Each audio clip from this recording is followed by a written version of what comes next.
rajo Sénégal ganu xibaar yi.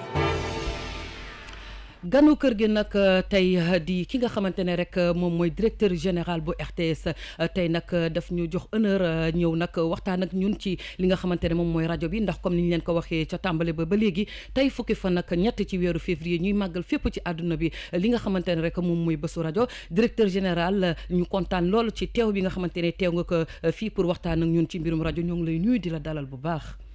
maa ngi leen di nuyu yéen ñëpp aussi jërëjëf ci invitation bi. waaw directeur général nag tey comme ni ñu ko waxee bés bi nga xamante ne moom la ñu jagleel rajo lan nga ci yëg ak nan nga ko gisee. lu ma ci yëg mooy vraiment mbégte ci pas-pas bi ngeen am pour jox rajo gëddëm. bi ma directeur bi waxee programme bi mu tëral ci bésu rajo bi dama ci kontaan encouragé ko ne ko vision bi am na solo moom laa doon wax ak moom léegi ci bloc technique bi ma ne ko dama seetlu RTS lu xew bés bu ñu am rek il faut ñu xalaat anciens yi. Ça veut dire que anciens yi li ñu fi bàyyi du lu ñaaw ñu xalaat Mame Less Camara xalaat Margot ak ñeneen ça veut dire que ñooñu seen passage fii véritablement ça a été un passage remarqué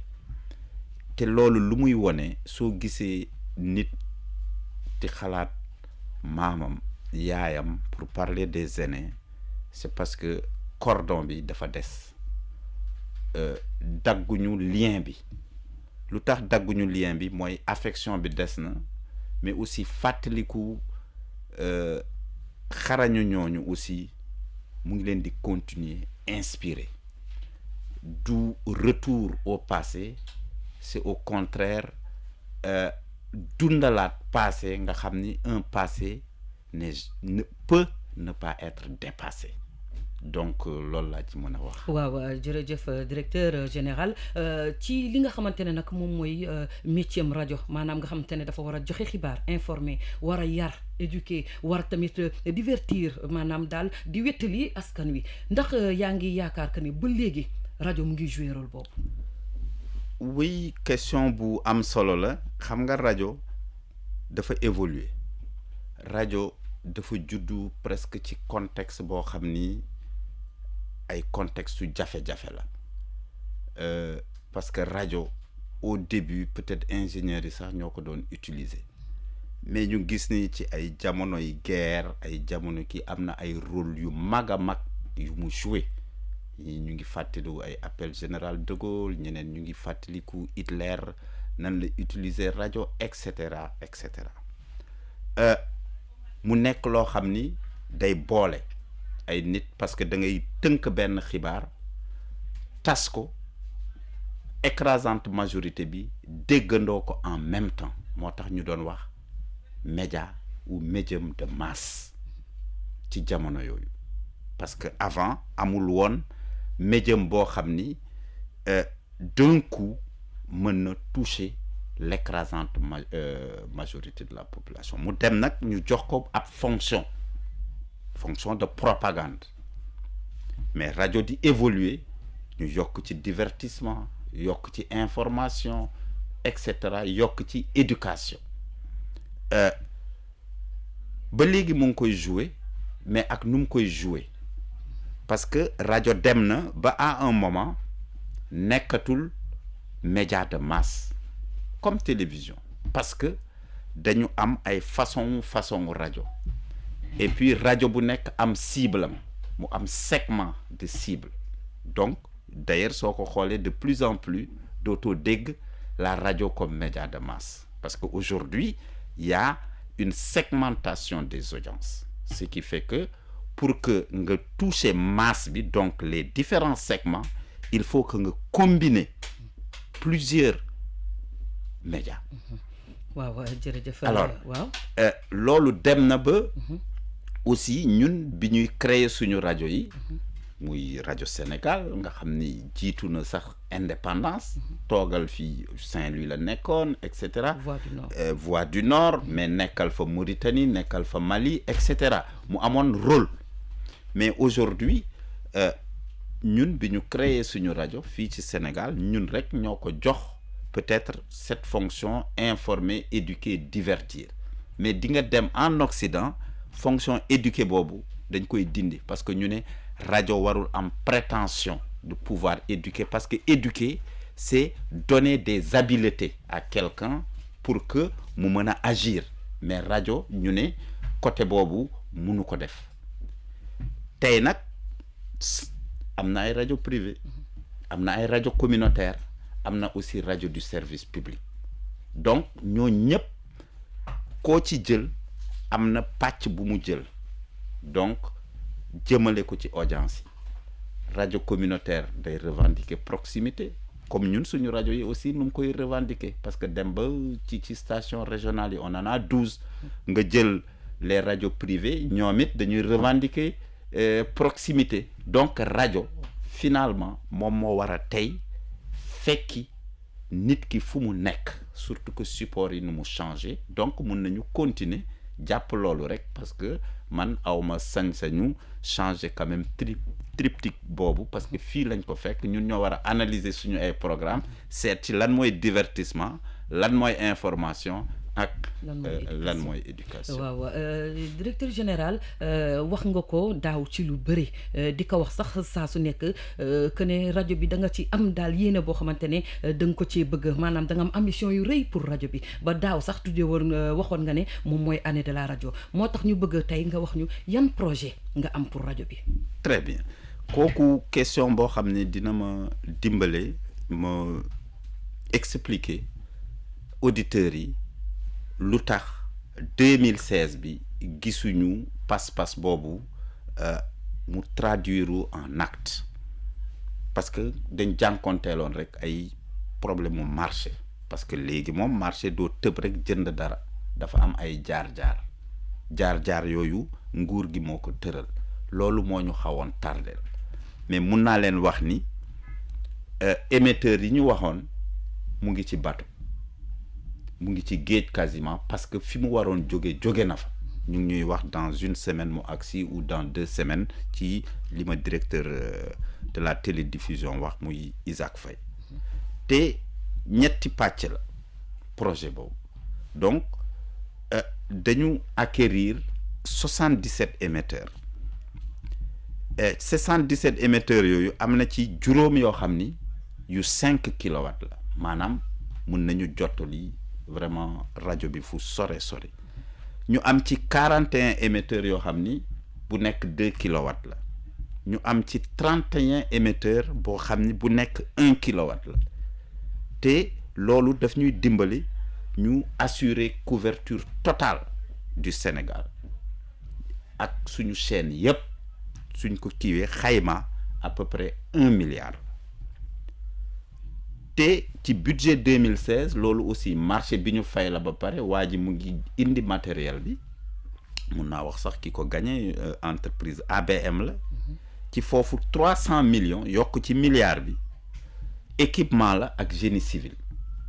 dañuy changer matériel bi ci station yëpp ak fii te boole ci génie civil parce que soo demee station bu mel ni Louga nga dem station bu mel ni Matam soo xoolee vraiment dafa laaj defaraat parce que seen xar kanam daal demeewul noonu. donc loolu aussi ci at bii la incha allahu rabbi ñetteelu pàcc bi mooy li ñu état bi jox pour ñu liggéeyee ko mu jàppale ñu ci pour élection législative yi di ñëw loo xam ni moom mooy dimbali télé bi mu jaar jóge SD dem HD haute définition foofu aussi ñu xalaat fa rajo ci ñaari pàcc premièrement équipement dañuy rééquiper waat kooku bonne nouvelle la pour yéen RSI mooy rajo Sénégal International rééquiper waat chaîne nationale rééquiper waat CDM centre de modulation te loolu gëj nañ fa def investissement ak ñaari studio de production yoo xam ni yooyu dañuy nekk ci vraiment perspective yu bees parce que de plus en plus da ngeen gis rajo filmé su ngeen xoolee rajo étrangère yi télé bi sax moo lay ne Nicolas Sarkozy wala tel ministre va être l'invité de BFM radio et puis nga gis image bi donc kooku aussi dinañu am 2 studios de production pour vraiment cette innovation là rajo bi am ko ñaareelu pàcc bi ci 3e point bi mooy dañ leen di yokkalaat 20 unités de reportage te loolu 20 unités de reportage yoo xam ni yu complète dafay am mélangeur audio am enregistreur numérique micro casque etc plus yuy ñëw bien sûr ci beneen commande bi donc loolu yëpp la ñu amoon yéene terminer ko ou door ko ci 2016 mais problème de planification bon l'homme propose mais yàlla mooy dogal mais volonté bi mu ngi fi woon def nañ ci moyens yi mais mu amoon quelques retards mais retards yooyu yëpp grâce à Dieu grâce aussi au dévouement quand même de mes collaborateurs mooy vraiment les différents directeurs exploitation maintenance directeur de la télédiffusion le directeur aussi du patrimoine et de la production ak ñeneen ak ñëpp vraiment ak ñoom Boubou Sall ñëpp ci jàpp et véritablement ak naturellement la direction de l'administration et des finances parce que ñoom ñoo yore mbir mi le nerf de la guerre ñëpp ci jàpp ak les différents techniciens ñoom ñëpp ñoo boole seen expertise defar offre yi vraiment ba ñu valider ko ba tey vraiment livraison ak certifier aussi que la livraison a été bien faite pour que équipe yi ñu déployer ci région yi ak fii pour mën a installer lii lépp. waaw directeur ci loolu sax laa bëggoon jëm ci région yi ndax nee nañu fecc liir bu neexee rek ndey jaatee si doom ya ñun fii liggéey bi ñuy def lu am solo yëpp li ci ëpp ci région yi lay jógee correspondant yi kon station yooyu boole nga leen daal kon ci li nga xamante ne moom mooy projet yu am solo yi. ah oui mën nañ wax sax ñoom ñooy la motivation principale ñoom ñooy ndeyu mbi liggéey parce que vraiment dama def tournée 2 fois ci région yi ma ne sama ngor mayatuma ma dellu ci région yi fekk lii réglé wu ma ko parce que da ngay gis ñu vraiment ñuy liggéey ci condition yu métti parce que rajo dafa bëri sutura da ngay toog sa kër wala nekk sa oto wala toog ubbi sa portable ngay dégg son bu neex baat bu neex nga defe ne kii ci ay conditions yu bien la nekk fekk franchement am na station yooyu dem sa yaram dafay daw tu te dis fii nan nga fi néegee sax affecté koo xam ni véritablement agent la journaliste la animateur la ou animatrice technicien ou technicienne la donc loolu moom vraiment suñu pas-pas la et véritablement dinañu am beneen xar kanam du yàgg incha allah. waaw directeur général nag li ñuy wax tamit ci wolof mooy que ne njaboot moo sonn yow tey yow yaay directeur général RTS jiite télé bi jiite rajo bi waaye ni ñu naan njaboot moo sonn ku am ay doom ñuy wujjee léeg-léeg di nga am tuuti frustration côté rajo ñu yaakaar ne xëy na jumtukaay yëpp xëy na côté télé lay dem kon yow ban kàddu nga am boo leen di sànni boo xamante ne dina dalal seen xel pour wan leen ne yow yaa ngi leen di xalaat bu baax a baax te foo toll rek yaa ngi xool nooy def ba rajo bi daal taxaw. gis nga manager boo xam ni dafa am modèle rajo télévision yi parce que selon les pays ñii rajo la rajo fii télé fee yeneen pays yi rajo ak télé comme Angleterre comme Canada suñu modèle bi la ñu yor équilibre bi c'est vrai xam nga équilibre lu jafe la on dit l'équilibre est aussitôt rompu qu'atteint donc nii la rek jeu de balançoire la dëgg la moi sax je le reconnais li may bàyyi xel ci télévision moo ëpp li may bàyyi xel ci rajo pourquoi parce que mën naa wax ni télé bi ba léegi ni muy demee ni muy doxee am na yu bëri yu ñu war a jubbanti peut-être ma ciy gën a investir ak peut-être expérience bu ndaw bu ma ci am hein te it dama gis ni télévision war nañ ci gën a investir parce que li ma fi fekk je le dis buñ ko jëlee autrement côté yu bëri dañ ci en retard dañ ci tardé muy ci programme muy ci équipement et cetera donc ci francophonie bi la ñu commencé waat bi yoon aussi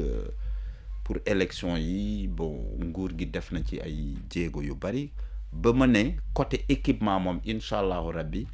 dootuñ ko jooytu fi ñu war a gën a focuser liggéey bi ak mettre en relief mooy ci ñun face à la technologie l'agent quel type comment s'adapter parce que kooku moom c'est humain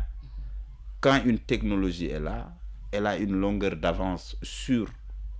la pratique humaine donc il faut que progressivement ñuy adapté wu pour dompter justement ces nouvelles technologies là et rajo bi ñu bàyyi woon ko mais fekk lii lañ doon xaar mais aussi ñu bari